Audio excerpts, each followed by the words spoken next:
네, 우리 오늘 함께 보실 말씀은 시향적용 요한복음 6장 1절부터 14절까지 있는 말씀입니다.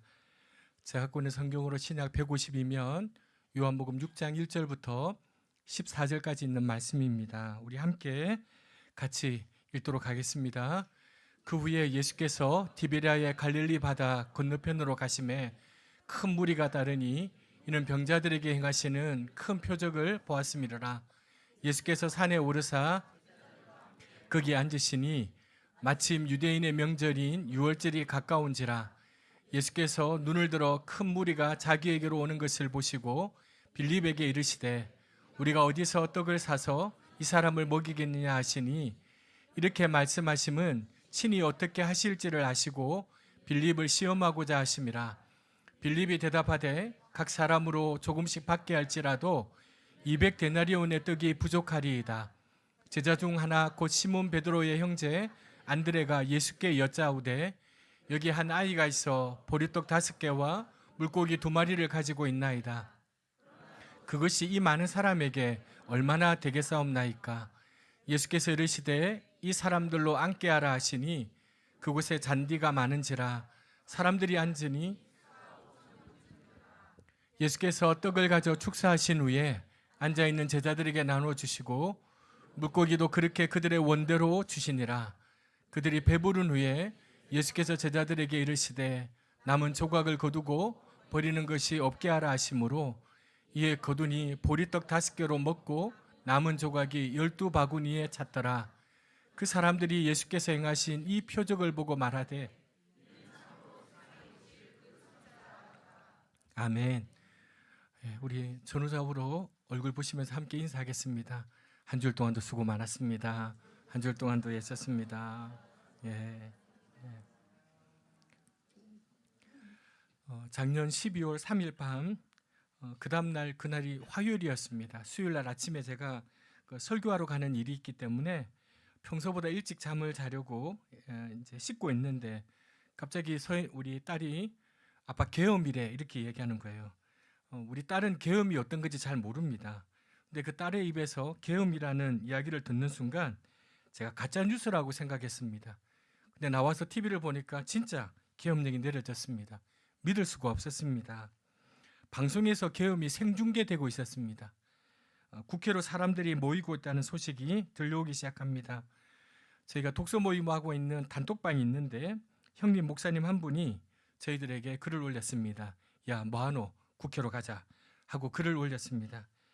그리고 막 글을 올리니까 밑에서 어떤 분은 형님 지금 가면 우리 죽어요. 이제 그렇게 하는 거예요. 그랬더니 그 목사님이 이렇게 써놨어요. 우리 살 만큼 살았지 않았냐. 자식들 이런 세상에서 이런 세상 보여주고 물려주면 안 되지. 가자 그러시는 거예요. 그래서 지체 없이 봉고 한 대를 수배하고 이제 모임 장소를 확인했습니다. 마포역에 모일지 여의나루역에 모일지. 그렇게 상황이 긴박하게 돌아가고 있어서 좀 더 지켜보자는 의견들이 있었고 국회에서 계엄 해제 결의안이 통과하는 것을 지켜보고는 거의 뜬 눈으로 계엄이 해제될 때까지 기다리게 되었습니다. 국회에 수많은 사람들이 달려갔습니다.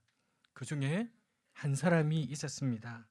그는 12구 이태원 참사의 유가족이신 고 최민석 군의 어머니인 김희정 씨입니다. 이 어머니는 가족들의 말들을 뿌리치고 국회로 달려갔습니다. 어느 인터뷰에서 이 어머니가 이렇게 얘기를 하는 겁니다. 사실은 기회라고 생각했어요. 저는 신자이기에 신자들은 자기 목숨을 함부로 할 수 없는 것 때문에 죽지 못해 겨우 살고 있었는데 그때가 기회일 거라고 생각했어요. 내가 스스로는 아들에게 갈 수 있는 용기가 없기 때문에 그냥 하루하루 버티고 있었는데 그날 내가 거기서 누군가를 지키기 위해서 죽는 거는 아들 민석이한테도 떳떳하고 할 말이 있을 것 같아서 그 생각을 했어요. 이 어머니는 국회로 달려가면서 죽을 수 있는 좋은 기회가 생겼구나 라고 생각했던 거예요. 그날 국회로 달려간 사람들은 그냥 살겠다고 달려간 사람들이 없었습니다. 어쩌면 죽을지도 모른다. 아까 그 형님 목사님의 얘기처럼 우리는 살 만큼 살았다. 그러나 우리 자식들에게 이런 세상은 보여줄 수 없다. 이런 세상은 물려줄 수 없다. 다시 1960년대, 70년대로 돌아가는 이 세상을 어떻게 보여줄 수 있겠냐 생각했습니다. 이름 모를 수많은 사람들이 민주주의를 지켰고 나라를 지켰습니다. 여러분, 오늘 본문은 너무나도 잘 알려져 있습니다. 갈릴리에서 여러 가지 이적을 행한 후에 예수님은 갈릴리 바다, 원래 호수인데 아마 그분들이 볼 때는 바다처럼 커 보였기 때문인 것 같아요. 그 갈릴리 호수 건너편 반대편으로 가십니다. 그러자 그분을 따라드리는 사람들까지도 그곳까지 따라옵니다. 예수님은 산으로 올라가 제자들과 함께 산 중턱쯤에서 자리를 잡습니다. 자리를 잡고 앉아서 내려다 보니까 헤아릴 수 없는 사람들이 자신에게 와 있습니다. 왜요? 더 많은, 더 신기한 이적을 보기 위해서 그분 앞에 와 있습니다. 그 사람들을 보시면서 예수님은 옆에 있는 빌립에게 이렇게 물었습니다.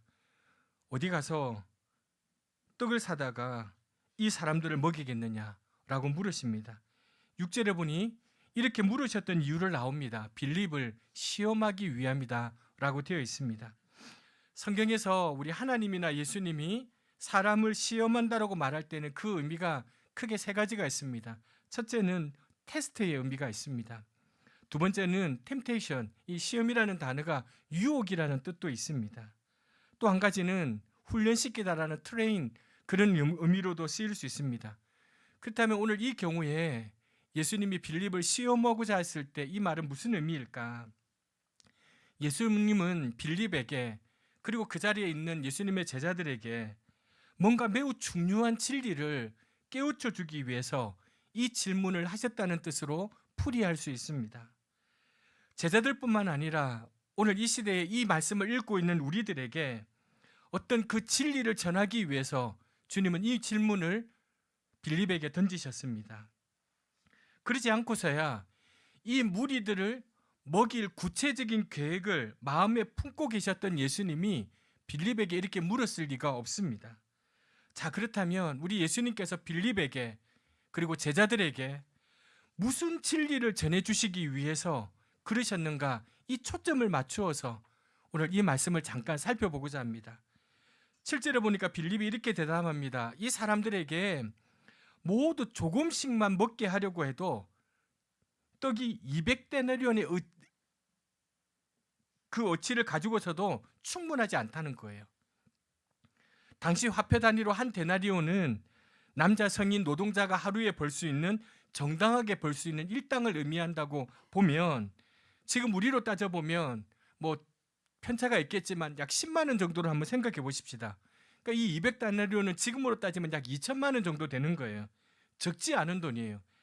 그 많은 돈을 써도 여기에 있는 사람들 충분히 못 먹일 정도의 많은 사람들이 지금 모여 있는 거예요.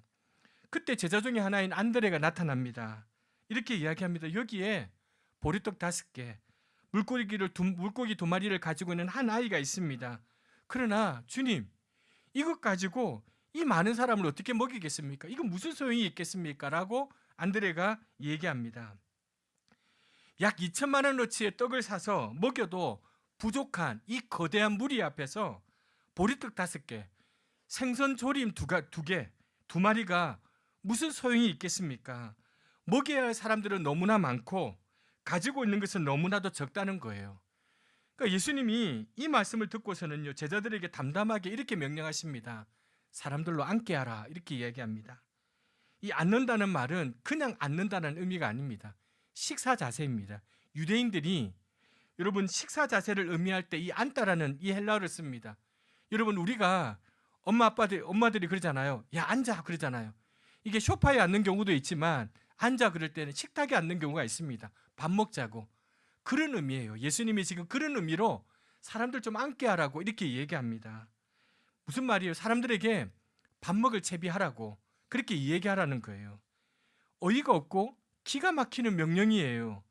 가진 것이라고는 성인 한 사람의 한 끼 식사도 안 되는 거예요. 어쩌면 이건 어린아이의 식사 한 끼가 될지는 모르겠어요. 그 엄청난 사람들에게 밥 먹을 수 있도록 지금 준비하라고 그렇게 얘기하는 거예요. 앉았는데 숫자를 보니까 한 5천 명 되더라고요. 이 5천 명은 여자와 아이들을 제외한 숫자예요. 여자와 아이들까지 포함하면 10,000명이 훨씬 넘었겠죠. 그러니까 빌립이 200데나리온의 떡이라고 말하는 것은 지금으로 한 사람당 1,000원도 미치지 못하는 정도의 음식을 마련해 줄 생각으로 그냥 생각한 거예요. 도대체 어쩌려고, 어쩌자고 예수님이 그런 명령을 하시는지 알 길이 없어요. 그런데 제자들은 예수님의 이 명령에 순종합니다. 다른 사람들에게 전달합니다. 자, 밥 먹게 앉으세요. 여기에 단어가 빠져 있지만 밥 먹게 앉으세요 라고 얘기하는 겁니다. 서성거리고 있던 사람들이, 웅성거리고 있던 사람들이 풀밭에 비스듬히 기대어 식사 자세를 취합니다. 이제 뭘 먹을까, 뭐가 나올까 식사 자세를 취합니다. 예수님이 5개의 떡과 생선 조림 2마리를 손에 드십니다. 그리고는 감사 기도를 드립니다. 오늘 성찬식에서 했듯 기도가 끝난 후에 예수님은 그 음식을 무리들에게 나누어 주기 시작합니다.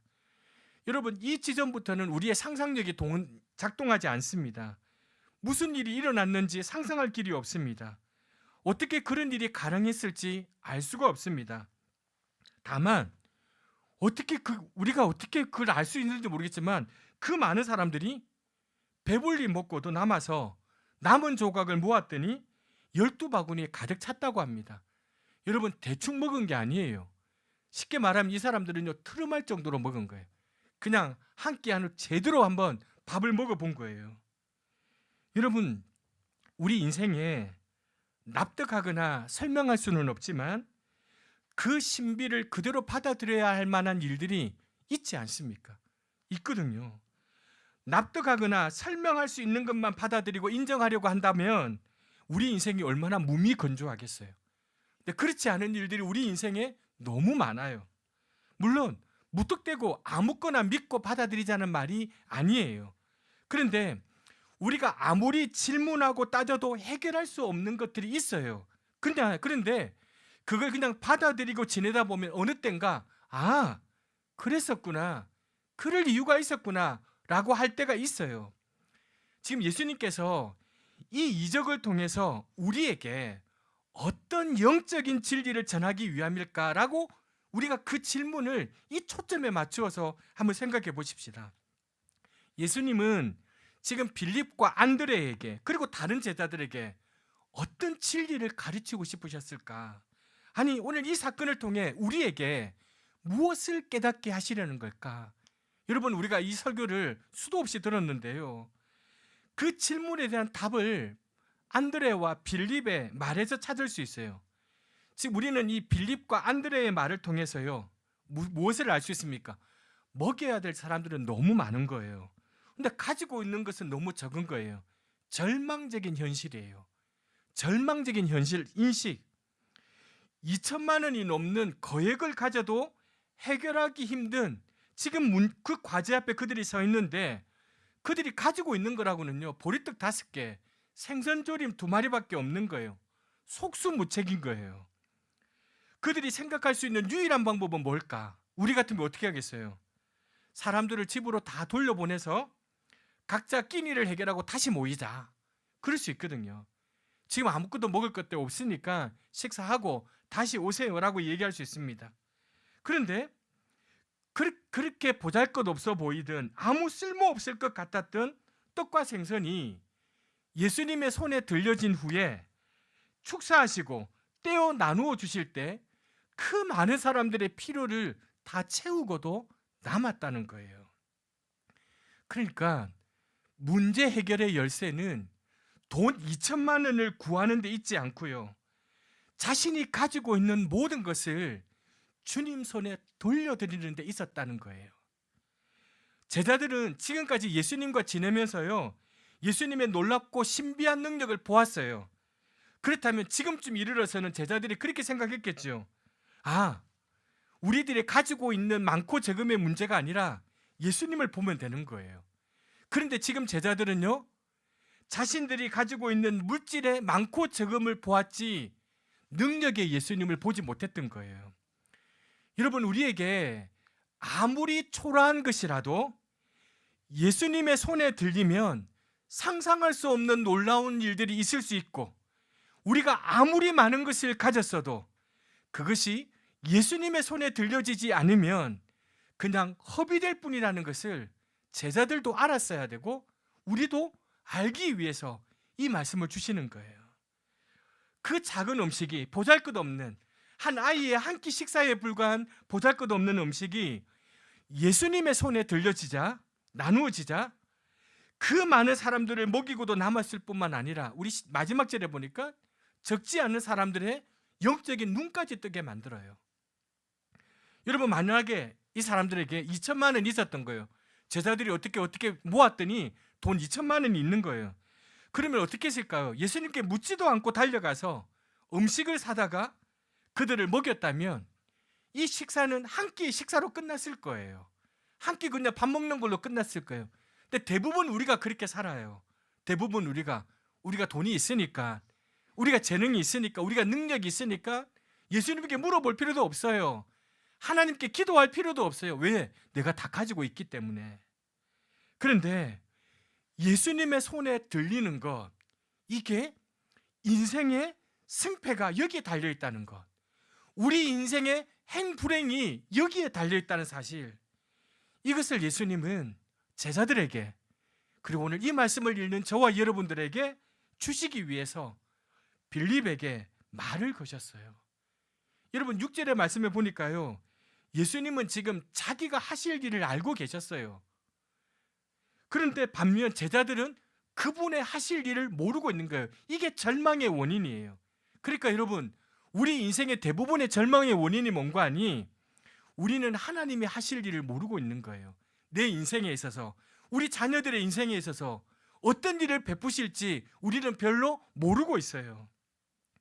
여러분, 우리에게 오늘 이 말씀을 한번 질문해 보십시다.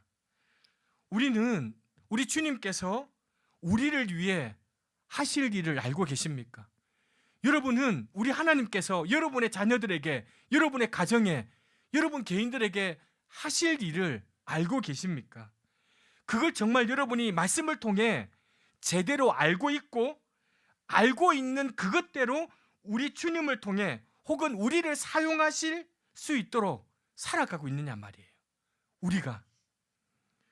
우리는 어떤 일을 딱 앞에 두고 혹시 우리가 가지고 있는 것 때문에, 우리가 지금 충분히 누리고 있는 것 때문에 이만하면 충분해, 이만하면 괜찮아, 야 너희들 일도 우리 자녀들에게도 야 괜찮아, 이만하면 다 보장되어 있어, 이만하면 괜찮아. 혹시 그리고 우리는 하나님이 하실 일에 대한 기대하지 않고 자만하고 있지는 않습니까? 혹은 그 반대로 내가 가진 게 너무 초라하고 적기 때문에 이게 무슨 소용이 있어, 이거 가지고 뭘 한단 말이야 라고 혹시 실망하고 낙심하고 있지 않습니까? 우리 교회 공동체적으로 한번 생각해 보십시다. 우리 교회는 혹시 어떤 일을 앞에다 딱 두고 우리가 가지고 있는 재력과 인력과 이런 것들 때문에 야 우리 교회라면 이 정도는 할 수 있어 라고 자만하고 안심하고 있지는 않습니까? 혹은 그 반대로 해야 될 많은 일들의 위세에 눌려서 우리가 가진 곳으로는 어림도 없어요. 우리가 이 작은 교회에서 우리 촌 이 모습 가지고 뭘 하겠단 말이에요. 혹은 우리가 그렇게 생각하고 있지는 않습니까? 우리가 우리의 개인적인 문제나 교회의 사역에 있어서 주님이 우리를 위해 통해서 하실 일을 바라보지 않고 기대하지 않고 우리가 가지고 있는 자원의 양만 따지고 있지는 않습니까? 오늘날 우리 한국교회 병폐 중에 가장 중요한 병폐 중에 하나가요, 우리 한국교회가 지나치게 자본주의적 사고에 오염되어 있다는 거예요. 지나치게 오염되어 있어요. 여러분, 자본주의가 잘못되었다는 뜻이 아니에요. 우리 모두 다 자본주의 체제의 혜택을 입고 살아가잖아요. 자본주의 체제가 굉장한 미덕이 있어요. 없지 않아요. 하지만 자본주의적 사고방식에는요, 위험한 것도 적지 않다는 것을 알고 잘 경계해야 돼요. 특별히 교회에서요. 여러분, 우리 한국교회 안에 거의 진리처럼 통하는 말이 있어요. 야, 하나님의 일도 돈이 있어야지. 하나님의 일도 돈이 있어야 되고 교회도 적당히 좀 커야 뭘 일을 하지, 이렇게 생각해요.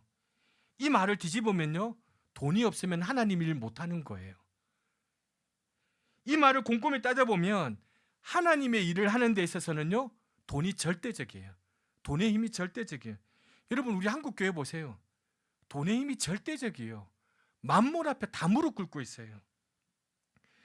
하나님의 일을 하나님이 하는 게 아니라 돈이 하도록 만들고 있어요. 이렇게 되면요, 돈이 많은 교회는요, 하나님의 능력이 아니라 돈의 힘에 의지해서 하나님의 일을 하려고 합니다. 어느 경우에는요, 선교의 이름으로, 봉사나 구제의 이름으로 가난하고 약한 사람들에게 찾아가서요, 돈의 휘력을 휘두릅니다. 돈의 힘 앞에요, 사람들을 무릎 꿇게 하고는요, 그것을 통해 하나님께 영광을 돌린다라고 말을 합니다. 반면 가난한 교회는 어떻습니까? 불행하게도 가난한 교회도요, 자본주의의 이 위험에 똑같이 노출되어 있어요. 왜요? 돈이 없으니 하나님의 일도 할 수 없다라고 지레 쉽게 생각하고 포기해버려요. 오늘 여러분, 이 이야기에 나오는 제자들의 태도, 이 비신앙적인 태도에 우리도 너무 쉽게 빠져버려요. 돈 있는 교회, 부자의 교회는요, 돈의 힘을 의지하느라고 하나님을 잊기 쉽고요, 가난한 교회는 돈이 없다는 사실 때문에 언제든지 끌어다 쓸 수 있는 하나님의 능력을 보지 못하게 되는 거예요. 이건 교회뿐만 아니라 우리의 가정도 마찬가지예요. 좀 여유가 생기면요, 그 여유가 생기는 것들 때문에 하나님을 잊어버려요. 가난한 사람들은요, 돈이 없다는 사실 때문에 하나님의 그 능력을, 언제든지 끌어쓸 수 있는 하나님의 그 능력을 포기하고 보지 못하는 거예요. 여러분, 우리가 하나님의 일이라고 할 때 그 일이 뭐예요? 하나님의 뜻을 이루고 복음을 전하고 그분의 사랑을 전하는 것 아닙니까? 그렇다면 돈이 없어도 이룰 수 있는, 그 일을 이룰 수 있는 방편은 얼마든지 있어요. 얼마든지 있어요. 교회가 아무리 작아도요, 가진 것이 아무리 적어도 진실하게 하나님의 뜻을 찾으면요, 의미 있는 일들이 얼마나 많은지 몰라요. 정말 많이 있어요. 문제는 저와 여러분에게 얼마나 많은 재능과 얼마나 많은 스펙과 물질이 있느냐가 중요한 게 아니고요, 내게 진정으로 하나님의 그 사랑을 나누려는 마음이 있는가, 이게 중요한 거예요. 그 일을 행하는 과정에서 진정으로 하나님을 의지하고 그분의 방법을 찾느냐에 달려있는 거예요. 나를 통해 다른 사람들을 구원하시고 도우시려는 이 예수 그리스도를 쳐다보고 의지하면요, 세속적인 의미에서 큰 일은 못해도요, 우리는 얼마든지 의미 있는 일을 할 수 있어요. 얼마나 의미 있는 일을 할 수 있어요. 중요한 것은 큰 일이 아니라 의미 있는 일 아니겠어요? 사랑하는 교회 여러분, 이제 말씀을 마치겠습니다. 여러분에게는 무엇이 있습니까? 와, 이만하면 내 노후도, 우리 자녀들도 보니까 별로 걱정이 없어요. 늘 충분하다고 생각하고 있으십니까? 내 실력과 내 재력과 지금의 내 이 권력이면 웬만한 일은 할 수 있다고 생각하십니까? 그런 복을 허락하신 하나님 앞에 진심으로 감사하시기 바랍니다. 그러나 그 모든 것이 주님의 손에 들려지지 않으면 결국은 아무 쓸모 없음을 꼭 기억하시길 바랍니다. 여러분에게 지식이 있습니까? 겸손하게 주님 앞에 무릎을 꿇고요, 하나님, 이 지식은 제게 아닙니다. 주님 손에 드립니다. 주님이 좀 사용해 주십시오라고 기도하시길 바랍니다. 여러분이 가진 그 전문적인 지식과 경험을 통해 주님께서 다른 사람들을 사랑하고 구원하는 데 사용하시도록 매일 매 순간 여러분을 하나님 앞에 드릴 수 있기를 바랍니다. 여러분에게 물질이 있습니까? 여러분에게 혹시 시간이 있으십니까? 건강이 있습니까? 내가 가만 보니까 나는 다른 사람들에게 없는 뭔가 특별한 능력이 있으십니까? 그걸 주님의 손에 들려드리십시오. 그분이 손에 들고 우리를 사용하실 때, 그때에만 바로 그게 진정한 가치를 가지게 됩니다. 혹시 여러분들 중에 해야 될 일이 너무 많고, 근데 내게 있는 건 너무 보잘것없고 그래서 낙심하고 좌절하는 분들이 계십니까? 아유, 나 같은 사람이 쓸모 있을까? 이 애가 대체 세상에 나가서 제대로 살 수는 있을까? 내가 가진 것이 지금 무슨 소용인가? 혹시 이렇게 생각하면서 스스로 좌절하고 절망하는 분들이 계십니까? 오늘의 이 이야기를 다시 보시길 바랍니다.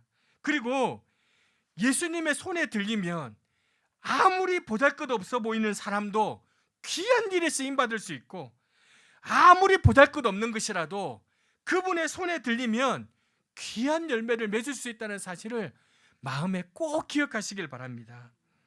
자본주의의 척도로는 여러분들이, 혹시 여러분의 가정의 아이들이, 우리 가정이, 우리 교회가 혹시 하찮게 평가될지라도 예수님의 눈에는 얼마나 귀하고 누구보다도 귀하고 누구보다도 소중한 존재라는 것을 잊지 마시길 바랍니다. 예수님은 저와 여러분의 삶을 통해 그 놀라운 일, 이 오병이어의 기적뿐만 아니라 그 놀라운 일들을 위해 기다리고 계십니다.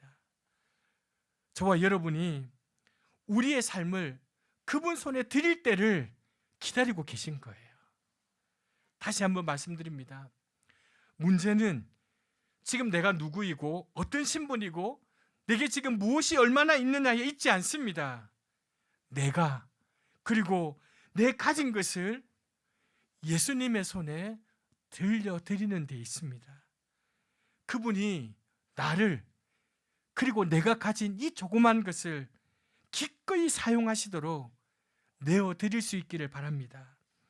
부활하셔서 지금도 우리와 함께 하시는 주님께서 나의 존재와 나의 소유를 통해 하고자 하시는 일들을 잘 발견하고 그 일에 나의 인생과 나의 소유를 맡길 때 예수님은 그것을 통해서 5,000명분을 한 사람이 먹는 사람이 아니라 내 한 사람이 5,000명을 먹이는 그 놀라운 일을 감당하게 하실 것입니다. 이 땅에는요, 5,000명분을 혼자 먹는 사람들이 있어요. 그러나 어떤 사람들은 주님 앞에 쓰임받아서 자신이 5,000명을 먹이는 사람들도 있어요. 저는 사랑하는 우리 교우들이 우리의 인생과 우리의 소유가 주님께 들려져서 다른 사람들을 살리는데 복된 인생으로 쓰임받는 저와 여러분들 되시기를 주님의 이름으로 부탁드립니다. 우리가 지난주 불렀던 찬양입니다. 이 가사에 보면 이렇게 되어 있습니다. 주님께서 우리를 붙드시니 우리 안에 평강이 있다라는 찬양입니다. 여러분, 오늘 하나님, 우리가 비록 넘어지고 흔들리지만 우리가 주님 손에 들려지기를 원합니다. 여러분, 이 찬양 부르시면서 하나님, 우리 자녀들이 하나님의 손에 들려지기를 원합니다. 자본주의의 척도로 그 아이들을 판단하고 계산하는 게 아니라 하나님의 손에 들려진 인생 될 수 있게 해달라고, 우리 오늘 이 찬양을 함께 부르겠습니다.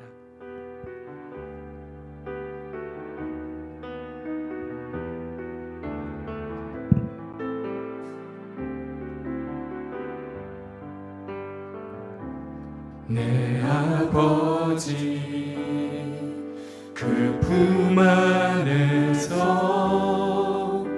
내 영혼은 안전합니다. 바로 이 손길이 필요합니다. 주 손길로 내 삶을 안으시니 그 평강이 나를 덮습니다. 나 비록 넘어지며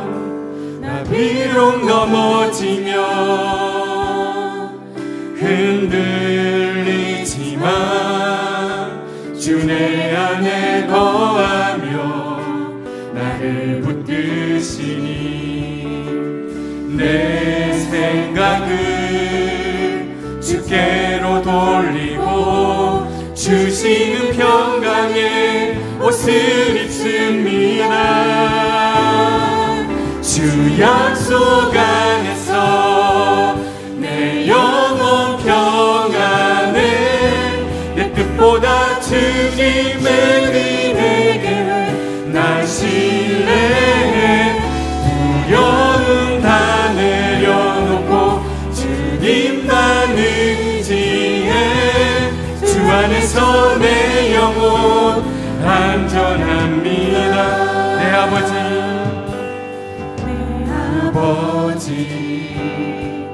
그 품 안에서 내 영혼은 안전합니다. 주 손길로 내 삶을 안으시니 그 평강이 나를 덮습니다. 나 비록 넘어지며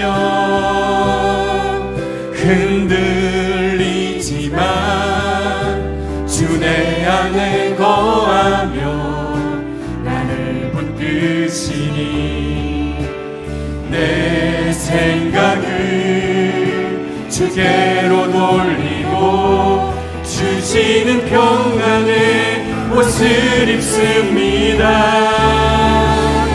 주 약속 안에서 내 영혼 평안에 내 뜻보다 크신 주님에게 나 신뢰해 두려움 다 내려놓고 주님만 의지해 주 안에서 내 영혼 안전합니다. 사랑하는 여러분, 우리 하나님 앞에 높게 손을 드시진 않아도 좋아요. 우리 두 손을 이렇게 드시는데요, 이 손의 표현은 하나님, 주님 손에 내 인생과 내 삶과 내 자녀들을 드립니다.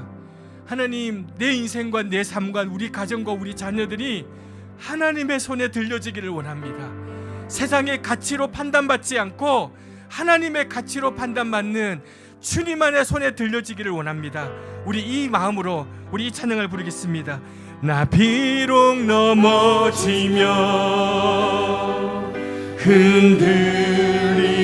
흔들리지만 주 내 안에 거하며 나를 붙드시니 내 생각을 주께로 돌리며 주시는 평강의 옷을 입습니다.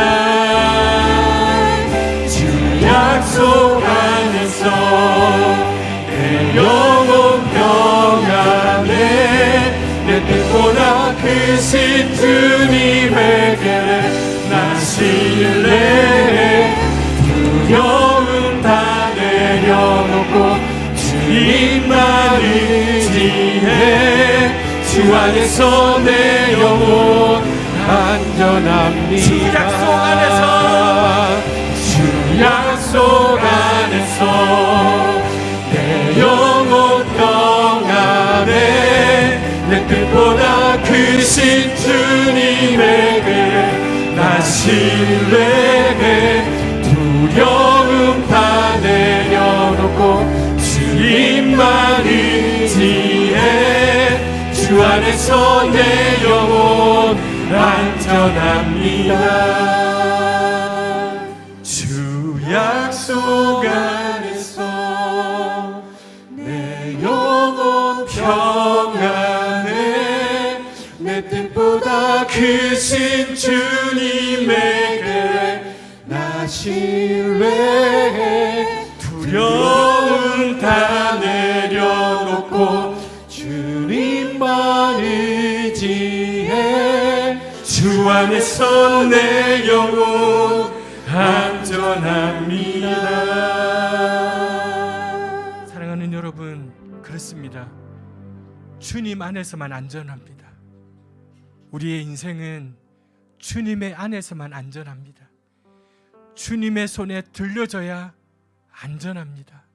행복합니다. 여러분, 이 시간 우리 함께 기도하실 때 하나님, 내 남은 인생을 주님 손에 들려지기를 원합니다.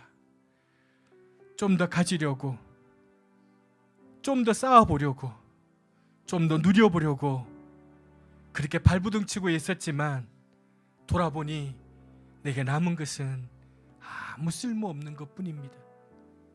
전에도 말씀드렸지만 이 보리떡 5개와 생선조림 2마리는 어떤 의미냐면 아무 쓸모없는 것, 아무 쓸모없는 것. 그러나 그것마저도 우리가 주님의 손에 들려질 때에 하나님은 우리 인생을, 우리 자녀들을 의미 있고 아름답게 사용하실 것입니다. 이 시간에 우리 하나님, 내 남은 인생을, 내 소유를 우리의 자녀들이 하나님의 손에 들려지기를 원합니다. 세상의 가치로 판단받는 자들이 아니라 하나님 안에서, 주님의 약속 안에서 판단받고 가치 있고 의미 있는 존재로 살아가기를 원합니다. 주님 함께 해달라고 우리 오늘 주신 말씀 생각하며 함께 같이 기도하겠습니다.